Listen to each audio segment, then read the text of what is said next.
જી જય મહાદેવ મિત્રો, આજે આપણે કચ્છના એક ઐતિહાસિક શિવાલયમાં છીએ.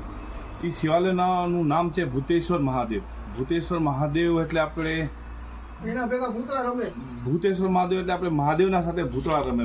ભૂતથી જ ખબર પડે છે કે ભૂતળા રમે. અને આપણા સાથે એક મહંત છે અહીંયાના, એ એમનો ઇતિહાસ થોડો ઘણો બતાવશે. મહંત સાહેબ, તમે ઇતિહાસ બતાવો મહાદેવ. જૂનું મંદિર છે 500 વર્ષનું પેલું, પણ આ ભૂતેશ્વર મહાદેવ કહેવાય. આ બધું અરે ભૂતેશ્વર કે તે નામ પડ્યું એટલે એના ભેગા ભૂતળા રમે એમ. એનામાં લેડીઝ ન જઈ શકે અંદર, એવી રીતે બધું છે. એટલે એમ કહેવામાં આવે છે કે ભૂતળા રમે. એટલે આ 500 વર્ષથી પણ શાયદ જૂનું મંદિર છે. આપણે શિવાલય કચ્છના અંદર આવેલું છે, જે ભુજનું છેલ્લું ગામ કહેવામાં આવે. આ મોટા બંદરા કરીને જગ્યાનું નામ છે. ભુજનું છેલ્લું ગામ છે, બરાબર. અને અહીંયા ભૂતેશ્વર મહાદેવમાં 3 તરીકે 2 વસ્તુ ગણવામાં આવે છે કે અહીંયા કને પહેલે જે મહંત છે, પાછળ તમે જોઈ શકો છો મહંતોની સમાધિ છે. હરિગઢ દાદા, હરિગઢ દાદા જે છે એ કહેવામાં આવે છે કે કાળી ચૌદસના દિવસે ભૂતોને જમણવાર કરે છે. અહીંયા બાજુમાં શમશાન પણ છે. એ જે ભૂતો જાગતા હતા એમને એ જમાડતા હતા, એના નામથી આ ભૂતેશ્વર મહાદેવ નામ પડ્યું. અને મહાદેવ ભૂતોના સાથે, એટલે મહાદેવના ગણ જે કહેવાય, એ ગણ સાથે, ભૂત ગણો સાથે અહીંયા કને રાસા પણ રમે છે. અને હજી એક વસ્તુ આની ખાસ વિશેષતા છે કે આ જે શિવલિંગ છે, હું તમને શિવલિંગના દર્શન કરાવું છું.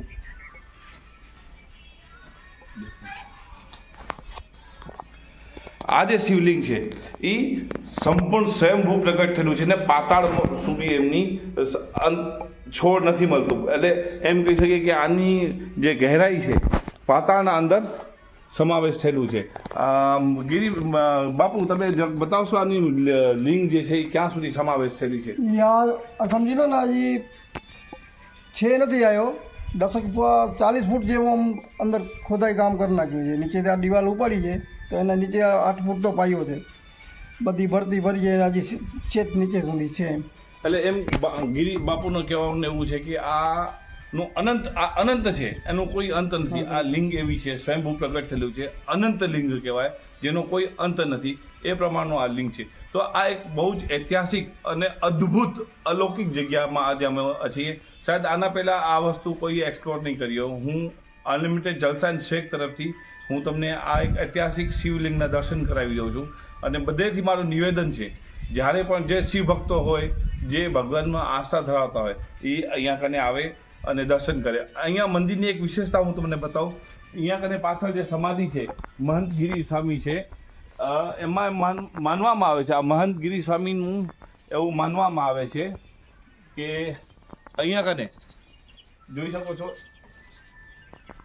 તમે જોઈ શકો છો કે અહીંયા પાછળ જે સમાધિઓ છે એમાં એક મહંત ગિરી બાપુ છે, નાગા બાબા 1008 નાગા બાબા મહંત ગિરી બાપુ મહારાજની સમાધિ છે, જીવિત સમાધિ છે. ત્યાં કને હરિબાવાએ જીવતે સમાધિ લીધી છે. અને અહીંયાનું એવું માનવામાં આવ્યું છે કે કોઈ બી જાતનો મોટો રોગ હોય કે કોઈ બી જાતની પીડા હોય, તકલીફ હોય, અહીંયા કને નારિયેળ ચડાવવાની માનતા લેવાથી એ રોગ સંપૂર્ણપણે મિટી જાય છે. આજ 21મી સદીમાં પણ આ સત્ય ઘટના છે, જે સાયન્સ પણ એને ધૂતલાવી નથી શકતો. આ સાચી હકીકત છે. અને તમે જોઈ શકો છો અહીંયા જેટલી પણ સમાધિ છે, બધાએ આમના ચેલાઓ અનુયાયીઓની સમાધિ બની પડી છે. અને અહીંયાનું હજી એક મહત્વની વસ્તુ એમ કહેવામાં આવે છે, અહીંયા હજી એક મહત્વની વસ્તુ એ કહેવામાં આવે છે કે જે માતા હિંગલાજ જે પાકિસ્તાનમાં છે, જે પાકિસ્તાનનું મંદિરનો જે ઇતિહાસ છે અહીંયાના મંદિર સાથે જોડેલો છે. અહીંયાથી જે પણ વ્યક્તિઓ જે હિંગલાજ માતાને દર્શન કરીને આવે છે પાકિસ્તાનથી, અહીંયા કને એમની દહન સંસ્કાર નથી કરવામાં આવતું, એમને અહીંયા સમાધિ દેવામાં આવે છે. જે આપણે સમાધિ દેખાડશું, સમાધિ દેવામાં આવે છે. અને એક ઐતિહાસિક રૂપથી એ અહીંયા કને વિરાજમાન થાય છે. હું તમને હિંગલાજ માતાજીનો અંદર મંદિર છે અને હરિગિરી બાપુજીનો શયન કક્ષા છે, એ હું તમને દેખાડીશ. તમને હું અહીંયા કને હિંગલાજ માતાજીનું ઐતિહાસિક મંદિર દેખાડી રહ્યો છું. હાલાકી અહીંયા કને પહેલે જૂની ડેલી હતી, હવે એને રિનોવેશન કરવામાં આવ્યું છે, મરમ્મત કામ કરવામાં આવ્યું છે. આવો દેખવાનું. જય મા હિંગલાજ. આ હિંગલાજ માતાજીનું મંદિર છે, સરસ મજાનું. આ પણ ઐતિહાસિક મંદિર છે, જે 500 વર્ષ જૂનું મંદિર છે. અને એવું કહેવામાં આવે છે કે જે પાકિસ્તાનમાં હિંગલાજ મંદિર છે એમનું ને આમનું સીધું સંપર્ક છે. એટલે અહીંયા ગામમાંથી જે પણ વ્યક્તિ હિંગલાજ માતાજીનું દર્શન કરીને આવે છે તેની અહીંયા આગળ સમાધિ બનાવવામાં આવે છે, એમને દહન સંસ્કાર કરવામાં નથી આવતો.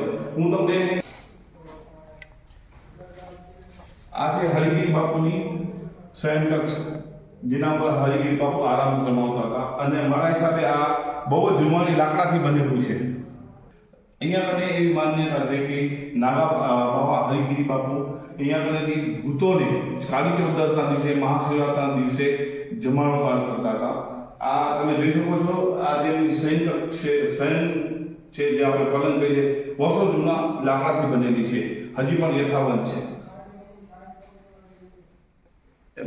એમની ચરણ પાદુકા છે, ભૂતોને બોલાવવા માટેના ડમરું છે, એમના કમંડલ ને બધું અહીંયા કને ધરાવે છે. એટલે શ્રી મહારાજ પણ અહીંયા કને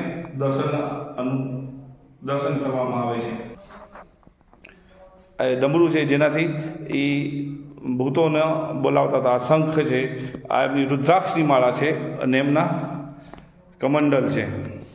એની ચરણ પાદુકાઓ પણ રાખેલી છે. આ અદ્ભુત દર્શન આમ તમે અનલિમિટેડ જલસા એન્ડ સ્વેગ તરફથી આ એક અદ્ભુત દર્શન કરાવી રહ્યા છીએ, જે ઐતિહાસિક દર્શન તમે કહી શકો કે કચ્છના અંદર આવો ઇતિહાસ જે આપણે બહુ ઓછા જણાને ખબર છે. તો હું તમને બધેથી નિવેદન કરીશ કે અહીંયા કને એકવાર જરૂર પધારો. પણ અહીંયા એક વિશેષતા એ બી છે કે અહીંયા સ્ત્રીઓનો પ્રવેશ નિષેધ છે, એટલે અહીંયા કને સ્ત્રીઓને પ્રવેશની અનુમતિ નથી.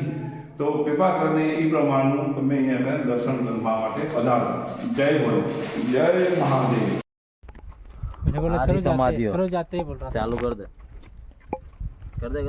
કરેલું જ છે.